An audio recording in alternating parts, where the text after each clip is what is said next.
comme vous avez suivi, le collègue a proposé à ce qu'on puisse prendre en charge de manière obligatoire, vu les défis qui guettent notre pays, en termes de notre protection de nos richesses, en termes des évasions, des attaques qu'on a à gauche, à droite, pour augmenter les effectifs. Il motive de rendre obligatoire l'enrôlement des jeunes, surtout des jeunes de 18 ans à 30 ans, dans l'ordre de l'armée. Donc, pour le former, les encadrer, ainsi de suite. Alors, nous avons estimé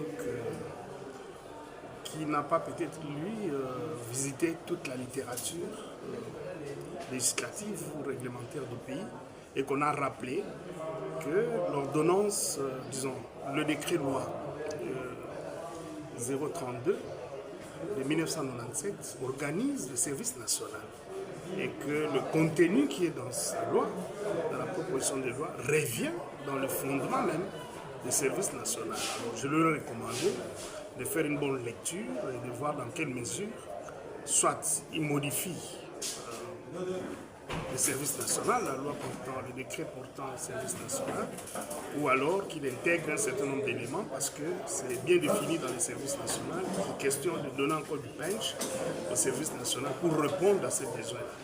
C'était ça mon intervention en ce qui concerne la loi, la proposition de loi de notre ami sur l'armée, et il y avait aussi notre proposition de loi sur le barreau. Alors là, la qualité professionnelle des avocats rime à beaucoup de choses à la fois. D'abord leur caractère autonome, indépendant, fonctionnel.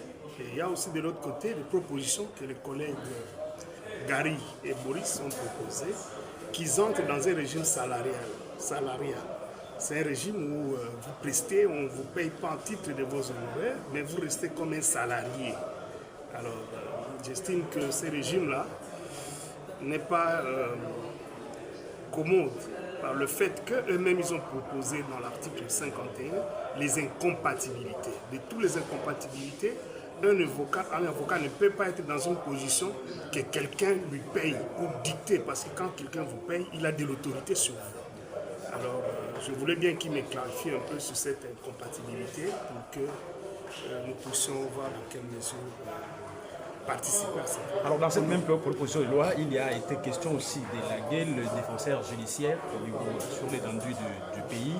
Alors soutenez-vous cette approche au moment où dans certains coins il n'y a pas d'avocat? Est-ce que les défenseurs judiciaires ne peuvent pas quand même faire le travail des avocats dans ces... Il y a un danger. Très souvent ils vont répondre, bien sûr je ne suis pas au terme de la loi, mais mon point de vue est que chacun puisse faire son travail selon la connaissance qu'il a.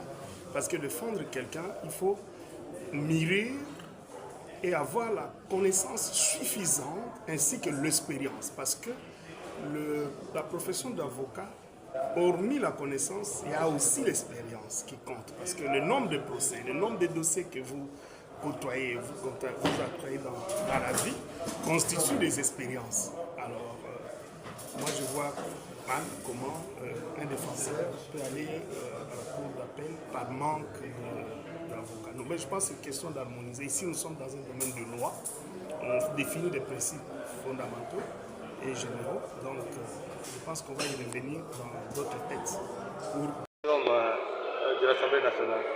Oui, mon intervention était basée sur la proposition de loi qu'a porté le collègue Moussaré qui consacre les services militaires obligatoires. Pour moi, je trouve que c'est très vague de parler des services militaires obligatoires, bien que c'est consacré dans la Constitution de la République. Je voudrais et je préférerais qu'on parle de l'obligation de la formation militaire, c'est-à-dire de parler de la formation militaire obligatoire. Pourquoi je dis ça? C'est parce que quand on parle de la formation militaire obligatoire, tout le monde peut participer dans cette formation-là. Tu peux être enseignant, tu participes dans la formation militaire et tu gardes ta casquette de l'enseignant. Tu peux être médecin, tu participes à la formation militaire. Tu peux être étudiant, tu participes à la formation. Tu peux être professeur d'université, tu participes à la formation militaire. Et tu gardes ton statut. Maintenant, quand on parle d'un service, ça devient fort. Parce que vous allez parler d'un service obligatoire, c'est que le service va maintenant engloutir tous les autres services. Si c'est obligatoire, c'est que les autres services ne vont pas exister. Les autres services vont disparaître parce que celui-ci devient obligatoire. Tout le monde sera obligé d'entrer dans les services militaires parce que c'est obligatoire. Mais si c'est la formation c'est pour une durée donnée. La formation peut être de 6 mois, la formation peut être d'une année, de 2 ans. Ça termine et la personne est censée aller occuper ses fonctions habituelles. Vous voyez? Le but, c'est de défendre la nation. On peut défendre la nation partout où on peut être. Voilà un peu l'essence de mon intervention de tout à l'heure. Merci à vous. Merci beaucoup. Vrai, je suis honorable. Je suis professeur d'université, professeur ordinaire. Je suis avocat près la Cour de cassation et Conseil d'État et membre du Conseil national de l'ordre, donc un praticien du droit. Le projet de loi sur le barreau présenté à la plénière de ce jour est très important, mais il a beaucoup de difficultés qu'il faudrait améliorer. Entre autres, un avocat ne peut pas être membre du Conseil de l'ordre avec 5 ans. Le Conseil national de l'ordre a déjà modifié la décision, il faut avoir 15 ans. Alors comment le projet de loi propose que le membre du Conseil, donc un avocat peut devenir membre du Conseil de l'ordre avec 5 ans seulement? C'est peu. Deuxièmement, un avocat ne peut pas devenir avocat après la Cour de cassation avec 15 ans qu'on propose. Non. Dans la mesure où il doit prouver qu'il connaît la matière de cassation. Ici, c'est la cassation qui est visée. Troisièmement, mais un bâtonnier qui préside le Conseil national de l'ordre ne peut pas entreprendre en cassation contre les décisions de l'ordre que lui-même a présidé. C'est un manquement. Ce qui revient à dire que nous avons beaucoup de projets d'amendements que nous allons donner à la Commission pour améliorer le projet de loi que nous devons entériner. Parce que ce qui est totalement aussi établi, la loi sur le barreau date de 1979. Jusqu'à ce jour, il y a plus de 40 ans, plus de 50 ans. Donc on doit modifier, on doit améliorer. Mais les améliorations proposées aujourd'hui ne sont pas à la hauteur.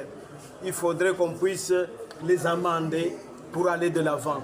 Parce que la justice est très très importante dans notre pays. Quel est votre point de vue par rapport à la suppression des défenseurs judiciaires? Mais vous savez, nous devons être sincères. Est-ce que les avocats sont partout au Congo? Non. C'est que moi, à mon humble avis, je pense que les défenseurs judiciaires doivent continuer à exercer leur métier là où les avocats ne sont pas. Est-ce que vous en êtes sûr qu'à Chopo, ils sont là? Les avocats sont là. Est-ce que vous pensez qu'à Louisa, ils sont là? Est-ce que vous pensez que les avocats sont partout? Non. Il faut y aller doucement. C'est comme ça que même le monopole reconnu aux avocats dans les rédactions des actes. Mais si l'avocat n'est pas dans un village, alors qui doit rédiger le projet d'acte? Est-ce qu'on ne peut pas le faire par un défenseur judiciaire? C'est que moi je pense qu'on doit aller progressivement. Ça ne sert à rien de se précipiter sur les autres qu'il faudrait mettre de côté. Non, allons-y progressivement. On va commencer à ne plus admettre des défenseurs judiciaires dans des villes où il y a les avocats. C'est ça mon... Du haut du perchoir de l'Assemblée nationale concernant cette proposition de loi qui est sous examen. Alors, vous pourriez nous dire votre intervention a porté sur quoi? Oui, merci beaucoup. Mon intervention a porté sur l'enrichissement de la loi de notre collègue Claude Missaré sur l'instauration d'un service militaire obligatoire. Et c'est une loi qui est vraiment riche, mais j'ai apporté deux petites modifications, propositions quant à premièrement, le fait de ne pas mettre les centres de formation sur toute l'étendue du territoire national, parce que plus on aura des centres, moins ça sera efficace et on n'arrivera pas à bien contrôler. Mais les candidats ou les conscrits peuvent s'enregistrer dans chacune des provinces, mais avoir peut-être 4, 5, 6 ou quelques centres qui seront vraiment efficaces sur l'étendue du territoire national. Et aussi, la proposition de loi de notre collègue vise à ce que la formation qui sera octroyée soit de 6 mois et à cause de l'âge qu'il propose, de 18 à 30 ans. Mais moi, je pense qu'on peut aller au-delà et de faire une bonne formation pendant 12 mois qui est une année et aussi s'inspirer des modèles d'autres pays où quelqu'un peut avoir son diplôme des études supérieures et après ce diplôme-là, la personne peut passer une année de formation militaire car nous devons défendre la mère patrie. Les enjeux, ce n'est pas seulement la guerre de l'Est qui a fait plus de 30 ans, mais le Congo est un scandale géologique, que vous le vouliez ou pas. Aujourd'hui, lorsqu'on a même les téléphones qu'on utilise, il y a le coltan. Donc il faut que nous ayons une population qui est prête à défendre la nation. Et n'oubliez pas, nous avons le deuxième plus grand bassin au monde, le bassin du Congo. Donc la forêt du Congo est un enjeu. Et toute la génération nous sera vraiment redevable si nous arrivons à instaurer et à appliquer cette proposition de loi.